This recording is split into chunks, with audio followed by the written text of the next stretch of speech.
Well, first and foremost, just so proud to be able to now say that I reached the roof of Africa. So it was definitely a mental and a physical challenge. So I'm very excited to be able to say that I did it. This was a very important trek and a very important climb for me. I'm one of the co-founders and the executive director of a nonprofit called the African Education Program. And we're actually celebrating our 20-year anniversary this year.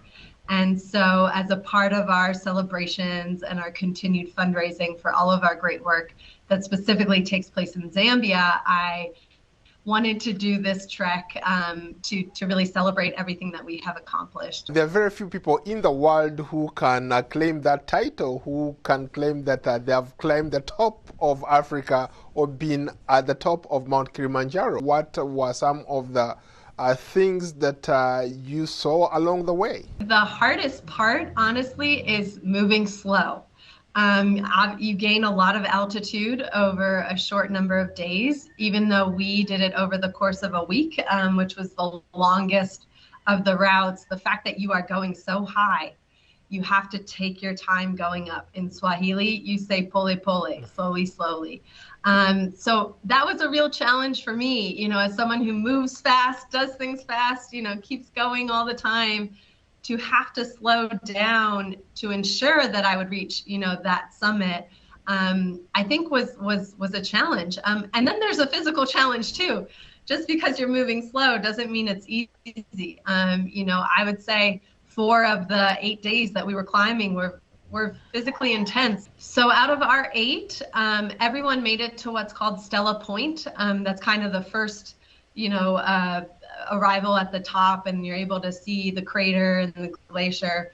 And then 5 of the 8 made it to Uhuru Peak, which is the official, summit right at the top. You did not do this for the sake of just going out there to have fun. You had a purpose, you had a cause. Tell us a little bit more about why you decided to take on this expedition. My co-founders and I were actually in high school when we founded the organization, and we started with a simple shipment of books and computers in a container to go to Zambia.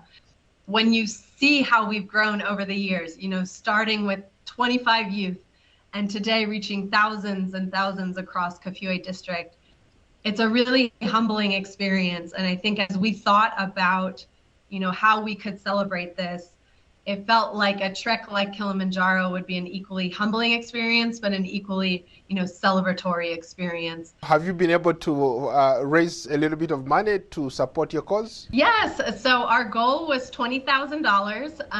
Mount Kilimanjaro is 19,360 feet, I believe. So I was rounding that to 20,000 feet and trying to raise $1 per foot that I trekked. And we have now raised 15 of the $20,000. So we still need help. So anyone who is, watches this interview, every dollar goes a long way. It'll go to enhancing access to digital literacy in our Learning and Leadership Center in Kafue. So every dollar counts.